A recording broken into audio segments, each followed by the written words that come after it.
مانسہرہ سے علی زمان اوان کی رپورٹ شامل کرتے ہیں۔ نئے ڈی پی او مانسہرہ محمد اظہر خان نے چارج سنبھالنے کے بعد مانسہرہ شہر کے مختلف تھانوں کا دورہ کیا۔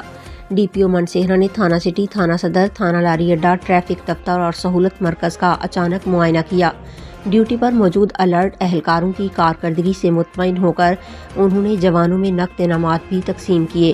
دورے کے دوران ڈی پی او مانسہرہ نے محرر سٹاف کو ہدایت کی کہ تھانے میں آنے والے سائلین کی شکایات خندہ پیشانی سے سنی جائیں اور ان کی دادرسی ہر صورت یقینی بنائی جائے۔ انہوں نے ایس ایچ اوز کو احکامات جاری کیے کہ عوام کے مسائل میرٹ پر اور ترجیحی بنیادوں پر حل کیے جائیں۔